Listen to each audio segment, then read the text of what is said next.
और इस वक्त एक बड़ी खबर उत्तर प्रदेश से आतंकी साजिश से जुड़ी बड़ी खबर ये कि न्यूज 18 के दीपक बिष्ट की खबर के मुताबिक इस मामले में एक और संदिग्ध की तलाश की जा रही है, जिसके लिए यूपी एटीएस और दिल्ली पुलिस की स्पेशल टीम यूपी के अलग अलग शहरों में छापेमारी कर रही है। खबर यह भी है कि जिस संदिग्ध की तलाश हो रही है उसका उसामा और जिशान को पाकिस्तान भेजने में अहम रोल था। इतना ही नहीं, वो जिशान का बिजनेस पार्टनर भी है। तो एक और शख्स की तलाश हो रही है और यह बताया जा रहा है कि उसामा जिशान को पाकिस्तान भेजा गया था, उसी शख्स की तरफ से उसकी बड़ी भूमिका थी। एटीएस और स्पेशल सेल की छापेमारी लगातार जारी है। न्यूज 18 के दीपक बिष्ट की खबर के मुताबिक एक और संदिग्ध को तलाशा जा रहा है। यूपी एटीएस और दिल्ली पुलिस की स्पेशल टीम यूपी के अलग अलग शहरों में छापेमारी कर रही है। दीपक बिष्ट हमारे सहयोगी लाइव हमारे साथ जुड़ गए हैं। दीपक, यानी अब इन संदिग्धों के जो कनेक्शन है उनको तलाशा जा रहा है, लेकिन जिस शख्स की अब तलाशी हो रही है उसके बारे में क्या पता चल पा रहा है? देखिए, कई टीमों को लगाया गया है क्योंकि ये वो शख्स है जो बाहर भाग सकता है, कहीं भी भूमिगत हो सकता है। इसलिए जो जॉइंट टीमें हैं वो लगातार कोशिश कर रहे हैं कि इस शख्स की पहचान हो सके, क्योंकि ये वही शख्स है जिसने इन दोनों यानी जोशान और ओसामा को पाकिस्तान के ग्वादर पोर्ट तक पहुंचाया है और ये पूरी मदद की है। और अंडरवर्ल्ड से इसके लिंक्स ये बताया जा रहा है कि वहाँ हो सकते हैं, क्योंकि फंडिंग जो हुई है वो हो सकती है, लॉजिस्टिक सपोर्ट दिया जा सकता है और इसको लेकर इसकी तलाश करना बहुत तेज़ी हो गया है। ये उन लोगों में से हैं जिन्होंने यहाँ से पूरा वहाँ तक की एक चेन बनाई थी और इस चेन में इसका अहम रोल यहाँ पर माना जा रहा है। और स्पेशल सेल और एटीएस लगातार कई जगह छापेमारी कर रही है और यूपी के कई इलाकों में छापेमारी की जा रही है, चाहे वो बहराइच हो या फिर प्रयागराज के आसपास के इलाके हों, इन जगहों पर छापेमारी की जा रही है। लेकिन अभी तक ये गुप्त रखा गया है कि कहाँ कहाँ छापेमारी हो रही है, क्योंकि इसका गिरफ्तार होना बहुत ज़रूरी है और ये वही कड़ी है जो इन दोनों को वहाँ तक लेकर गया था और पूरी ट्रेनिंग में इसने पूरी अहम भूमिका निभाई थी। दीपक, पुलिस को क्या इसका इनपुट था या फिर आतंकियों ने पूछताछ में ये जानकारी दी, ये खुलासा किया? हम लौटेंगे इसको लेकर आपके पास और जानकारी लेंगे, लेकिन इस बीच आपको बता दें कि जिशान और ओसामा को पाकिस्तान भेजने में जिस शख्स की अहम भूमिका थी अब उसको तलाशा जा रहा है। और इस बीच बता दें कि आतंक के खिलाफ देश की सुरक्षा एजेंसियों को उस वक्त एक बड़ी कामयाबी हाथ लगी जब भीड़ भाड़ वाली देश की अहम जगहों पर हमले की योजना बना रहे 6 संदिग्धों को पुलिस ने गिरफ्तार किया। दिल्ली पुलिस की स्पेशल सेल ने अलग अलग राज्यों से इन आतंकियों को गिरफ्तार किया है और इस टेरर मॉड्यूल को ऑपरेट करने में अंडरवर्ल्ड डॉन दाऊद इब्राहिम के भाई अनीस इब्राहिम का नाम भी आ रहा है सामने। जिन 6 संदिग्धों को गिरफ्तार किया गया उनमें 3 की गिरफ्तारी उत्तर प्रदेश से हुई, जिसमें दिल्ली पुलिस की स्पेशल सेल के अलावा यूपी एटीएस की भी अहम भूमिका रही। इसके अलावा मुंबई के रहने वाले एक संदिग्ध को कोटा से एक ट्रेन में सफर करते हुए गिरफ्तार किया गया, जबकि 2 की गिरफ्तारी दिल्ली से हुई है। तो 6 आतंकी अभी तक पकड़े गए हैं, लगातार उनसे हो रही है पूछताछ। और इस सब के बीच एक और बड़ी जानकारी निकलकर सामने आ रही है, क्योंकि जिन 2 आतंकी ओसामा और जिशान ने पाकिस्तान में ट्रेनिंग ली थी, उनको वहां तक पहुंचाने में जिस शख्स का बड़ा रोल था, जिसकी बड़ी भूमिका थी, अब उसको भी तलाशा जा रहा है। आपको बता दें, 2 लोगों ने ट्रेनिंग ली थी और पूछताछ में उन्होंने खुलासा किया कि वहां पर पाकिस्तानी फौज के अफसर मौजूद थे जिन्होंने उन्हें ट्रेनिंग दी। इसमें बिल्कुल स्पष्ट तौर पे देखा जा रहा है कि 2 अलग अलग टीमें बनाई गई थी। एक टीम थी जो कि अंडरवर्ल्ड के हवाले की गई थी, जिसे कि वहाँ पे दाऊद इब्राहिम के भाई अनीस इब्राहिम कोऑर्डिनेट कर रहा था। इस टीम का काम था कि जो वहाँ से फायर आर्म और एक्सप्लोजिव आएंगे उनको ठीक से सुरक्षित तौर पे बॉर्डर के पार कराकर भारत के विभिन्न शहरों में इनको कंसील करके रखना। 4 जनपदों में एक साथ रेड की गई। ये जनपद लखनऊ, रायबरेली, प्रतापगढ़ तथा प्रयागराज हैं। एक लाइव आईईडी भी प्रयागराज जनपद से बरामद हुआ है, जिसको मौके पे बॉम्ब डिस्पोजल स्क्वाड के द्वारा निष्क्रिय या निष्प्रयोजित किया जा रहा है। दिल्ली से दीपक बिष्ट लगातार हमारे साथ बने हुए हैं। दीपक, मेरा सवाल वही, जिस शख्स को तलाशा जा रहा है जिसने ओसामा और जिशान को पाकिस्तान भेजा था ट्रेनिंग के लिए, क्या ये इनपुट पुलिस के पास था या फिर इन लोगों से पूछताछ में जानकारी निकलकर सामने आई? देखिए, पूछताछ में पुलिस के द्वारा ये इनपुट लिया गया था, क्योंकि इन दोनों से लगातार पूछताछ की जा रही थी। ये दोनों सारे राज जानते हैं, क्योंकि उन्हें पता है कि उन्हें कब कहाँ भिजवाया जाना हो, किस तरह से फंडिंग की गई थी और किस तरह से लॉजिस्टिक सपोर्ट इन्हें दिया गया था।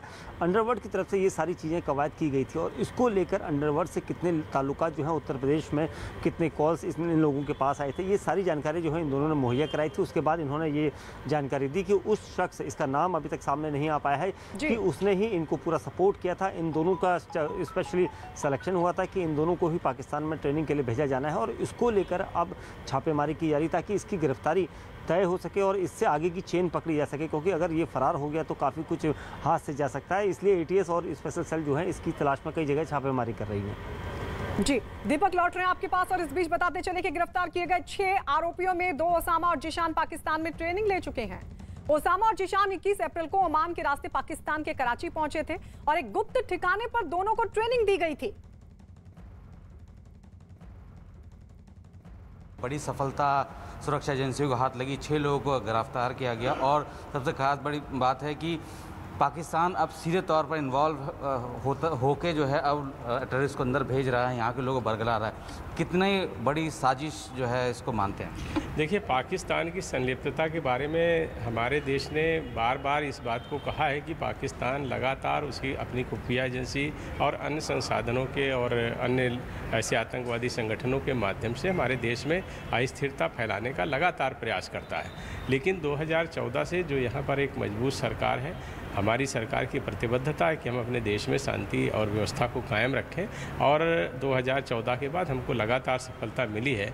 ऐसी किसी भी आतंकी साजिश को हमने नाकाम किया है। उसी क्रम में एक बड़ी घटना वो लोग करने वाले थे, लेकिन हमारी जांच एजेंसियों ने उनको समय रहते हुए, हमारी जो पुलिस के संगठन है, जाँच एजेंसियाँ हैं, ऐसे सब उन्होंने किया है और अभी उसमें जाँच चल रही है। जो भी आएगा वो आपको बताया जाएगा। और चलिए अब सीधे मुंबई रुक कर लेते हैं, क्योंकि हमारे सहयोगी पारस धामा भी इस वक्त हमारे साथ लाइव जुड़ रहे हैं। पारस, सवाल ये खड़ा होता है, समीर वहां पर बहुत वक्त से रह रहा था, गृह मंत्री की तरफ से वहां पर एक बैठक भी बुलाई गई है, लेकिन सवाल तो ये है कि इतने वक्त से वहां पर रह रहा था, क्या मुंबई पुलिस को कानो कान खबर तक नहीं लगी उसकी? आप बता रहे हैं कि सिर्फ एक मारपीट का ही केस था उसके खिलाफ। जी गायत्री, ये बहुत महत्वपूर्ण सवाल है जिसकी तहकीकात अब मुंबई पुलिस कर रही है। मुंबई पुलिस ने इस पूरे मामले में असगर नाम के एक ट्रैवल एजेंट को भी गिरफ्त में लिया है, जिसकी पूछताछ अभी चल रही है, जिसने 13 सितंबर के लिए टिकट बुक किया था समीर का मुंबई सेंट्रल से दिल्ली के लिए। साथ ही पुलिस को दिए गए बयान में समीर की बीवी ने ये बताया कि पहले जो है समीर एक ड्राइवर के रूप में काम करता था, उसके बाद कुरियर बॉय के रूप में काम कर रहा था और जिस दिन उसको निकलना था उस बड़ी हड़बड़ाहट में वो घर आया और हड़बड़ाहट में ही वो अपने कपड़े पैक करके निकल जाता है। तो ये सवाल जो है बहुत महत्वपूर्ण है, क्योंकि समीर जो है इस पूरे मामले में सबसे महत्वपूर्ण कड़ी बन सकता है, क्योंकि मुंबई हरदम जो है वो टेररिस्ट के टारगेट पे रहता है और अनीस इब्राहिम जो है वो उसका बहुत ज्यादा खास माना जा रहा है। समीर को काम दिया गया था जो भी असला बारूद आने वाला है उसको हर जगह पे भेजना, जहां जहां ये सारी प्लानिंग होती है उस शहरों में भेजना और उसको सेफ रखना पूरे प्लान के तहत। ऐसे में समीर का पकड़ा जाना इस पूरे मामले के लिए बहुत महत्वपूर्ण है। दिल्ली स्पेशल सेल के हाथ ये 6 आतंकी लगे हैं, जो बहुत बड़ा सक्सेस माना जा रहा है और पुलिस है, क्राइम ब्रांच की टीम है, एटीएस की टीम है, वो पूरी कोशिश कर रही है कि इस पूरे मामले में और सबूत इकट्ठा किए जाएं और जानकारी इकट्ठा की जाए। इसमें सबसे बड़ी चीज जो है असगर नाम के एक ट्रैवल एजेंट को जो है वो गिरफ्तार किया गया है, उससे पूछताछ कर रही है। ये वही एजेंट है जिसने समीर की टिकट मुंबई सेंट्रल से लेकर दिल्ली तक बुक की थी। इस पूरे मामले में उनकी बीवी के साथ, समीर की बीवी के साथ, उनके बच्चों के साथ भी पूछताछ चल रही है। एटीएस भी वहां मौजूद है, साथ ही साथ पुलिस की टीम भी है, क्राइम ब्रांच की टीम है और अब 12 बजे के आसपास जो है वो मीटिंग होनी है मुंबई के, ठीक है, मंत्रियों के साथ साथ एटीएस होंगे, एटीएस चीफ होंगे, पुलिस कमिश्नर होंगे, डीजी होंगे। ये बहुत महत्वपूर्ण मीटिंग होने वाली है, क्योंकि जिस तरीके की सिचुएशन बनी हुई है, हर जगह पे जो प्लानिंग की गई थी वो बहुत महत्वपूर्ण बात है कि इसी के लिए ये मीटिंग जो है वो करी जा रही है। गायत्री, ठीक है, लौटेंगे पारस आपके पास। दिल्ली पुलिस और यूपी एटीएस की इस कामयाबी पर कांग्रेस के नेता पीएल पुनिया ने क्या कहा, आइए सुनवाते हैं आपको। हमारे साथ कांग्रेस के वरिष्ठ नेता पीएल पुनिया हैं। पहले तो सर, आपके प्रदेश से जहां आप इतने साल सेवा किए हैं, वहां और दिल्ली में काफ़ी रेड्स हुई हैं, कल कई आतंकी भी गिरफ्तार हुए हैं और कहा यह जा रहा है कि पाकिस्तान में इनकी ट्रेनिंग हुई थी। देखिए, ये गंभीर घटना है और पुलिस ने पकड़ा है जानकारी करके, तो इसके लिए मुबारकबाद पुलिस को भी है। और किस तरह से पाकिस्तान में ट्रेनिंग पाके और फिर यहाँ तक चले आए, तो इसकी भी छानबीन होनी चाहिए कि कहाँ पर चूक रही, कहाँ पर हमारी इंटेलिजेंस एजेंसीज की फेलियर रही, कहाँ से हमारे जो व्यवस्था है पूरी वो कहीं न कहीं कमज़ोर रही है। और इस पे मुझे पूरी उम्मीद है कि और जो सुराग लगेंगे उससे जो इनका टोटल नेटवर्क है, पूरा जो इनका ढांचा है, उसके बारे में जानकारी होगी और कार्रवाई होने की संभावना होगी तो अच्छा रहेगा। जो पता चला है सर, दाऊद इब्राहिम बहुत दिनों से सीन में नहीं थे, अभी इसका कनेक्शन उनसे भी आया कि उनके भाई अनीस और भी लोग, कई लोग इसमें शामिल हैं। देखिए, जो भी हो, जिसके खिलाफ भी सरकार कार्रवाई करे, जिस सबूत पाएँ, दाऊद इब्राहिम के खिलाफ पाएँ, किसी के खिलाफ पाएँ, तो उसमें कार्रवाई होनी चाहिए। और अगर अंतर्राष्ट्रीय स्तर पर मामला हो तो उन देशों से संपर्क करके कार्रवाई हो। तो भारत को दहलाने के लिए पाकिस्तान की जमीन से एक बार फिर साजिश रची गई। आपको बताते हैं कि आखिर ये साजिश किसने रची। देश को दहलाने की साजिश के पीछे पाकिस्तान की खुफिया एजेंसी आईएसआई है। आईएसआई ने ही इस आतंकी साजिश का जिम्मा दाऊद के भाई अनीस इब्राहिम को सौंपा। आईएसआई ने साजिश को 2 हिस्सों में बांटा, जिसमें अंडरवर्ल्ड को हथियार और विस्फोटक पहुंचाने और हवाला के जरिए फंडिंग का काम दिया गया, तो वहीं आतंकियों को हमले की जगह चुनने और विस्फोटक के इस्तेमाल का काम दिया गया। तो इस तरीके से ये पूरी साजिश रची गई। दीपक लगातार दिल्ली से हमारे साथ बने हुए हैं। दीपक, कुछ लोग जो बांग्ला बोलते थे, जिनके बारे में पूछताछ में इन आतंकियों ने खुलासा किया है, वहां पर भी क्या कोई टीम गई है रेड के लिए? बिल्कुल निश्चित तौर पर देखिए, कई टीमों को लगाया गया है, क्योंकि बांग्ला बोलने वाले जो लोग थे, किस तरह के हाव भाव थे, किस तरह का उनका चेहरा था, ये सारी चीज़ें जो है क्लियर करके उन टीमों को बताया गया है कहाँ कहाँ वो हो सकते हैं, किस तरह की भाषा का इस्तेमाल कर रहे थे, क्योंकि बांग्ला भाषा बहुत क्लियर बोल रहे थे। इसका इन दोनों ने, जिशान और जो उसामा है, इन दोनों ने खुलासा किया था, जिसके बाद सक्रिय हो चुकी हैं सारी एजेंसियाँ, क्योंकि बॉर्डर से उनकी जो उनका एंट्री भारत की तरफ हो, तो उस जगह पर सब बॉर्डर में सब जगह सभी अधिकारियों को जो है बताया गया है, जानकारी दी गई है कि इस तरह के हुलिया के लोग इस तरह से हो सकते हैं, क्योंकि ये लोग धमाका करने के लिए या कोई भी साजिश को अंजाम देने के लिए भारत के दूसरे हिस्सों में, दूसरे राज्यों में जा सकते हैं। इसलिए इनका पकड़ा जाना बहुत ज़रूरी है और कोशिश यही की जा रही है कि हर तरह का इनपुट जो इनको इस्तेमाल या फिर मदद करने में जो भी इनपुट मिल रहा है, उस सबको उठाकर इनसे पूछताछ की जाए, और ये सब हो भी रहा है। और सबसे बड़ी चीज़ यही है कि अभी तक जो जाँच हुई है उसमें आज 2 लोगों को और कोर्ट में पेश किया जाना है, जिसके बाद इन सभी को कहीं दूसरी जगह भी ले जाया जा सकता है। लेकिन ये जो बांग्ला बोल रहे थे, अब इन तक पहुंचना कितनी बड़ी चुनौती होगी, इसके लिए दीपक आपके पास लौटेंगे, क्योंकि पूछताछ में इन लोगों ने सिर्फ यही बताया है कि कुछ लोग बांग्ला बोलते थे। वो कहां पर हो सकते हैं, कौन लोग हैं, इस बारे में नहीं बताया। तो ये कितनी बड़ी चुनौती होगी, इसके लिए आपके पास लौटेंगे। लेकिन आपको बता दें कि देश के अलग अलग शहरों में धमाकों की साजिश रचने वाले 4 संदिग्ध जान मोहम्मद, ओसामा, मूलचंद और अबू बकर को कोर्ट ने 14 दिन की पुलिस रिमांड पर भेज दिया है, जबकि 2 संदिग्ध जिशान कमर और आमिर जावेद को पुलिस आज शाम कोर्ट में पेश करेगी। कोर्ट की तरफ से 14 दिनों की रिमांड पर भेजे जाने के बाद पुलिस ने सफदरजंग अस्पताल में मेडिकल टेस्ट भी कराया। पाकिस्तान की इस आतंकी साजिश का पर्दाफाश होने के बाद केंद्रीय मंत्री मुख्तार अब्बास नकवी और उत्तर प्रदेश के कानून मंत्री ब्रजेश पाठक ने क्या कहा, आइए सुनवाते हैं आपको। देखिए, जो सुरक्षा एजेंसियां हैं वो पूरी तरह से चाक चौबंद हैं और इस तरह के किसी भी आतंकी, किसी भी शैतानी साजिश और षड्यंत्र को कामयाब नहीं होने देंगी। देश को लगातार डिस्टर्ब करने की साजिश कुछ लोग रच रहे हैं। इसमें प्रकाश में आया है कुछ विदेशी तत्वों का भी हाथ है। जो लोग पकड़े गए हैं उनसे ये भी जानकारी में आया है कि उन लोगों की ट्रेनिंग विदेश में हुई थी। हमारी सरकार पूरे प्रकरण की गंभीरता से जांच करा रही है। और सबसे अहम इस पूरे घटनाक्रम में यह है कि ये पाकिस्तान से स्पॉन्सर्ड आतंक का नया मॉड्यूल है, जिसमें अंडरवर्ल्ड की बड़ी भूमिका है। और माना जा रहा है कि 1993 के मुंबई बम धमाकों के बाद पहली बार दाऊद इब्राहिम की भूमिका खुलकर आ गई है सामने। और दावा यह किया जा रहा है कि अंडरवर्ल्ड की एक टीम ने न केवल आतंकियों को ट्रेनिंग दी, बल्कि पूरे ऑपरेशन की फंडिंग भी अंडरवर्ल्ड ही कर रहा था। अंडरवर्ल्ड की भूमिका से जुड़ी जानकारियां गिरफ्तार किए गए आरोपियों से पूछताछ के जरिए सामने आई हैं, लेकिन जैसे जैसे पूछताछ आगे बढ़ेगी, जांच भी वैसे वैसे आगे बढ़ेगी और इससे जुड़ी जो और जानकारियां हैं वो भी निकलकर सामने आएंगी। गिरफ्तार आरोपियों में सबसे अहम भूमिका अभी तक उन 2 लड़कों की सामने आई है जिन्हें पाकिस्तान में ट्रेनिंग दी गई। आपको बता दें इनके नाम ओसामा और जिशान हैं और दोनों ही यूपी से गिरफ्तार हुए हैं। ओसामा और जिशान को पहले लखनऊ से मस्कट भेजा गया और फिर मस्कट से पाकिस्तान ले जाया गया। सूत्रों के मुताबिक दोनों लड़कों ने जांच एजेंसी को बताया कि जब इन्हें मस्कट से पाकिस्तान ले जाया जा रहा था तो इनके साथ बांग्ला बोलने वाले करीब 14 लड़के और भी मौजूद थे जिन्हें ट्रेनिंग के लिए ले जाया जा रहा था। और इस बीच एक बड़ी खबर मिल रही है। बड़ी खबर यह कि अफगानिस्तान में दरअसल एक भारतीय को अगवा किया गया है। तालिबान ने अफगानिस्तान पर कब्जा कर लिया है और सरकार का भी ऐलान कर दिया है। शपथ ग्रहण की तारीख कब तय होगी इस पर अभी सस्पेंस बना हुआ, लेकिन लगता है कि तालिबान सरकार में सब कुछ ठीक नहीं है। अफगानिस्तान में तालिबान सरकार में दरार की भी खबरें सामने आ रही है। तो ये बड़ी खबर इस वक्त की बड़ी खबर मिल रही है।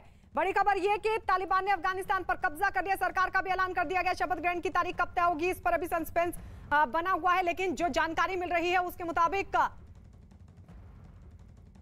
तालिबान सरकार में डिप्टी पीएम मुल्ला बरादर सरकार में शामिल चेहरों से खुश नहीं है। मुल्ला गनी बरादर अपना कद घटाने और हक्कानी नेटवर्क का कद बढ़ाए जाने से नाराज हैं। मुल्ला गनी बरादर ने सिराजुद्दीन हक्कानी को सरकार में शामिल करने पर सवाल उठा दिए हैं। मुल्ला गनी बरादर के मुताबिक हक्कानी की वजह से तालिबान सरकार को अंतर्राष्ट्रीय मान्यता मिलने में मुश्किल होगी। सूत्रों के मुताबिक बरादर की हक्कानी से इस मुद्दे पर कंधार में बहस भी हो गई थी। बरादर के सूत्रों ने न्यूज 18 से यह भी कहा कि वो तालिबान की नई सरकार के चेहरे से नाखुश हैं और वो सरकार में अफगानिस्तान के पूर्व राष्ट्रपति हामिद करजई और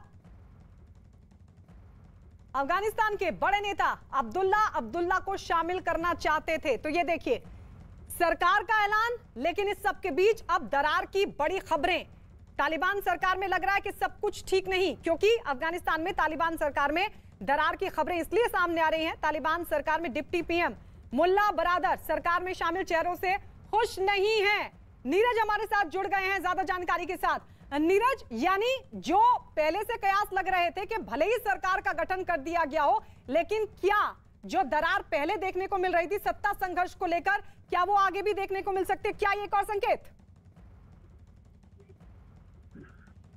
देखिए, बिल्कुल आने वाले वक्त में तालिबान की जो सरकार बनेगी, क्योंकि अब तक तालिबान के तमाम मंत्री और मुखिया जो होंगे उनकी घोषणा तो हो गई है, लेकिन अब तक सरकार का गठन, हालांकि उनके विदेश मंत्रालय ने प्रेस वार्ता भी की है, लेकिन अब तक सरकार की जो इनॉग्रेशन सेरेमनी होनी चाहिए वो अब तक नहीं हुई है। तो आने वाले वक्त में पेंच तो फंसेगा, क्योंकि तालिबान जो है अपने आप को बदला हुआ बता रहा है, लेकिन उसके अंदर भी गुटबाजी जरूर बहुत है और यही वजह है कि नाराजगी भी, कई नेता नाराज हैं। कई लोग चाहते थे, जिनका हम जिक्र, वो चाहते थे कि सरकार के अंदर नॉन तालिबान फेस हो, ताकि आने वाले वक्त में तालिबान की जो सरकार बने और जो लोग अब तक मंत्री और मुखिया के तौर पर नियुक्त हुए हैं उनका एक चेहरा दुनिया के सामने अलग दिखे। लेकिन जिन बरादर की नाराजगी दूसरी वजह से है, उनका दबदबा। ये कहा जा रहा है कि जिस तरह की वो सरकार चाहते तो वो सरकार नहीं बनी है और इसीलिए वो नाराज है।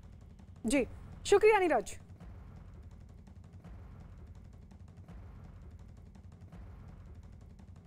और आइए बढ़ते हैं आगे और एक बार फिर से बात करते हैं जिस तरीके से 6 आतंकियों की गिरफ्तारी हुई है और ये बताया जा रहा है कि अंडरवर्ल्ड डॉन और दाऊद इब्राहिम के करीबी छोटा शकील की तरफ से हालांकि ये नकार दिया गया है कि कहीं अंडरवर्ल्ड की इस पूरे मामले में कोई भूमिका रही है, क्योंकि जानकारी ये मिल रही है कि इस पूरे साजिश के पीछे पाकिस्तान की ISI का हाथ था और अंडरवर्ल्ड की तरफ से भी इसको पूरा सपोर्ट किया जा रहा था। लेकिन इस सबके बीच दाऊद के गुर्गे छोटा शकील ने न्यूज 18 से एक्सक्लूसिव बातचीत में क्या कहा, आइए सुनवाते हैं आपको। छोटा शकील, मैं आनंद तिवारी बोल रहा हूँ न्यूज 18 इंडिया से। आज भारतीय एजेंसियों को एक बड़ी कामयाबी मिली है। 6 आतंकवादियों को गिरफ्तार किया गया, जिसमें 2 आतंकवादी पाकिस्तान में ISI की सरपरस्ती में ट्रेनिंग लेके आए हैं और ये खुलासा हुआ है कि अंडरवर्ल्ड डॉन दाऊद इब्राहिम के जो भाई हैं अनीस इब्राहिम, उन्होंने इस ऑपरेशन में अपनी भागीदारी दिखाई है। जो वेपन्स, लॉजिस्टिक और जो हवाला का जो पूरा नेक्सस है उसमें उनकी भागीदारी थी। आप अंडरवर्ल्ड के एक पुराने आदमी हैं, दाऊद इब्राहिम के करीबी हैं, आपका पहला रिएक्शन क्या है इस पूरे मामले पर? सबसे पहली बात तो यह है कि डी कंपनी में कोई आतंकवादी नहीं है। हमारी जंग जो है गैंगस्टर लोगों से है और उनसे लड़ते हैं। आतंकवाद से हमारा कोई लेना नहीं। अगर आप लोगों ने पकड़ा है तो एजेंसी का काम है, पुलिस का काम है कि वो चेक करें, उसके बाद आप मुझे फोन करके सवाल कर सकते हैं। ये कोई मतलब ही नहीं बनता है। सब जो चीज भी वहाँ हुई है सब गलत है, हमारा कोई लेना देना नहीं। लेकिन छोटा शकील, दो लोग हैं, ओसामा और जिशान, जो भारत के रहने वाले हैं। उन्हें मस्कट के रास्ते पाकिस्तान पहुंचाया गया। पाकिस्तान में ईरान के पास, कराची के पास एक जगह है, वहां पर ISI ने उन्हें ट्रेनिंग दी और बताया जा रहा है कि अनीस इब्राहिम इस पूरे नेक्सट में शामिल थे। क्या ये माना जाए कि अंडरवर्ल्ड 2 खेमे में बटा हुआ है, क्योंकि आपका अलग खेमा है और अनीस इब्राहिम का अलग खेमा है, या आपको पता थी ये जानकारी कि अनीस इब्राहिम इस तरह का काम कर रहे हैं? देखिए, सबसे पहली बात तो ये है कि इसमें कोई बटे हुए लोग नहीं है, सब एक ही है और हम किसी भी ऐसे काम में हमारा इन्वॉल्वमेंट नहीं है जो टेरर फैलाए। आप लोग जबरदस्त को इसमें डालते हो, खींचते हो। ये अभी लड़के जो पकड़े गए हैं उनसे आप इंक्वायरी करें सही तरीके से। आपकी एजेंसी है, पुलिस है, वो उनको लटकाए, उनसे बात करें, आपको सच सच बताएंगे। हमारा क्या लेना देना ईरान, सूडान और ये जापान से यार। ले डालो हमको इसके अंदर आप लोग। और आपको बता दें, दिल्ली से पकड़े गए संदिग्ध ओसामा का कानपुर कनेक्शन सामने आया है। ओसामा के चाचा की ससुराल कानपुर के रोशन नगर में है, जहां कल रात यूपी ATS ने छापेमारी की। न्यूज 18 के अमित गंजू की खबर के मुताबिक ATS की टीम अभी भी वहीं पर मौजूद हो सकती है। दिल्ली में पकड़े गए आतंकियों के तमाम सहयोगी और उनके पार्टनर्स कि जो इनके कार्य में लिप्त थे, ऐसे तमाम संदिग्धों को ATS और दिल्ली की special crime branch special cell ढूंढ रही है। जिस उम्मीद की बात की जा रही है उसकी ससुराल इसी रावतपुर गांव के रोशन नगर में, जहां इस वक्त मैं खड़ा हूं। आप देख सकते हैं यहाँ का पूरा दृश्य। इसके जब से, क्योंकि ATS ने यहाँ छापेमारी की, उसके बाद से कई लोगों ने अपने घरों में अंदर चले गए और कहीं पूछताछ का दौर पूरी रात में चला और आज भी ATS की तमाम टीम यहाँ लौटी है। हमारे साथ कुछ सज्जन लोग खड़े हैं, हम उनसे पूछना चाहेंगे, सर ATS की टीम आई थी किसी के पूछताछ के लिए, कुछ पता चला? रात में पता चला है कि कुछ प्रशासन की टीम आई थी, मगर हमने अपनी आंखों से नहीं देखा है। तो कहीं ना कहीं आप देख सकते हैं कि लोग डरे रहते हैं कि दबी जुबान से इस बात को जिक्र करते हैं। अगर गेटों की बात की जाए, घरों की बात की जाए, लोग घरों के अंदर मौजूद है। कहीं ना कहीं पूरे ये कुछ पढ़े लिखे लोग भी हमारे साथ खड़े हैं। हम सर एक जिसकी बात उम्मीद की जा रही है, उसकी ससुराल यहाँ है, जिनका आतंकियों से कुछ कनेक्शन है, इस क्षेत्र का पुलिस भी, प्रशासन भी कल और आज भी दबिश दे रहा था। क्या था मामला, कुछ संज्ञान में आया आपको? अभी तो हम लोग कुछ मालूम नहीं चला, इतना मालूम चला पेपर के माध्यम से हम लोग मालूम चला है। कुछ उससे ज़्यादा हम लोग कुछ नहीं मालूम है इस टाइम।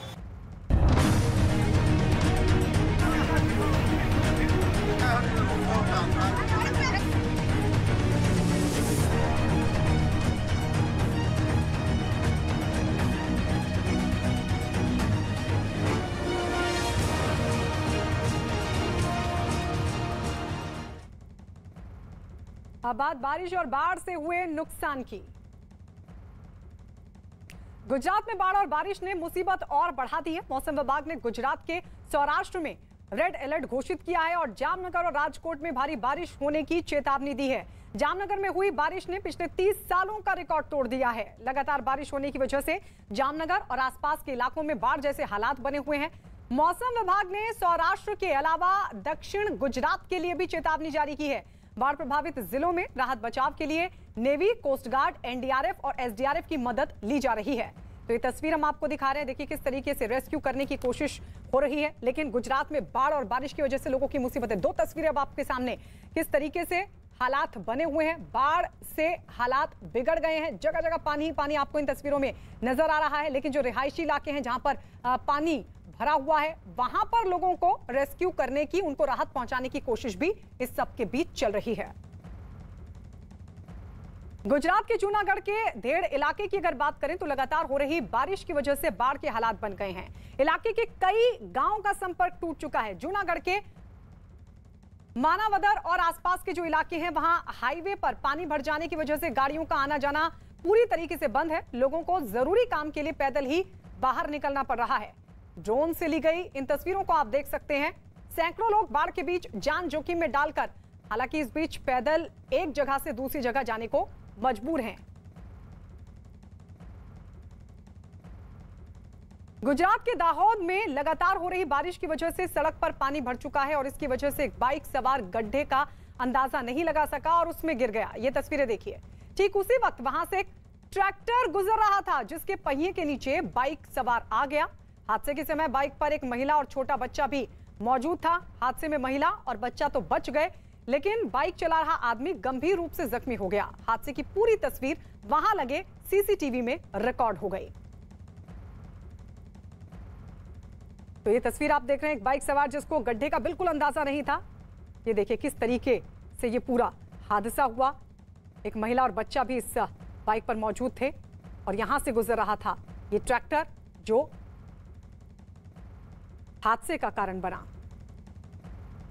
उधर गुजरात के द्वारका में लगातार हो रही बारिश की वजह से 2 बांध जहां पानी ओवरफ्लो करने लगा और इसके बाद प्रशासन ने बांध के 2 दरवाजे खोल दिए।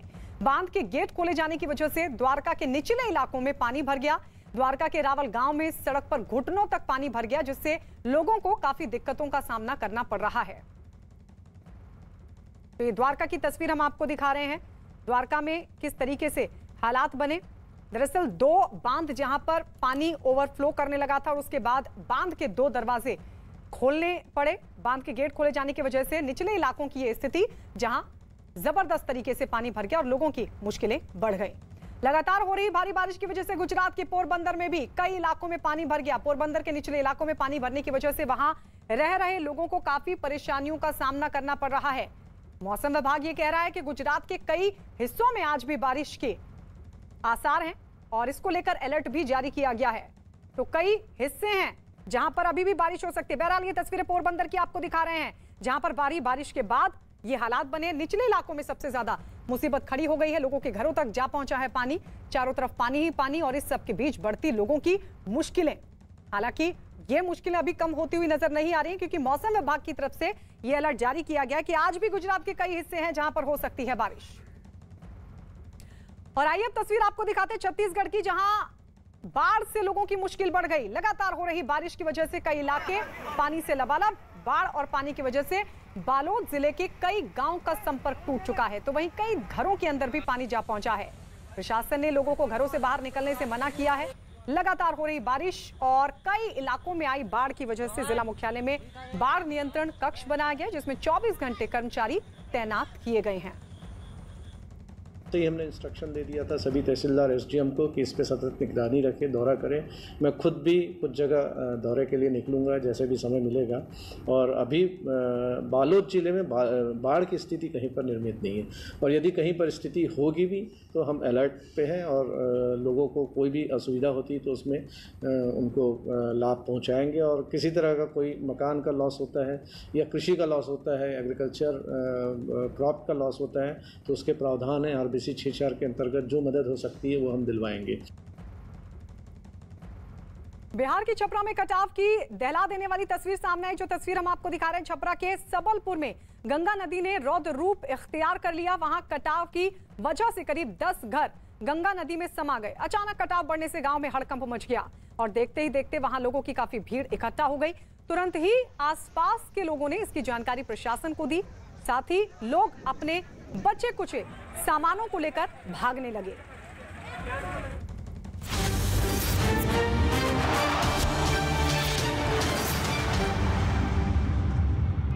इन यंग जीनियसेस से तो आप मिल चुके हैं। एक बार फिर हमें तलाश है कुछ ऐसे ही यंग जीनियसेस की, जिनकी उम्र तो छोटी है पर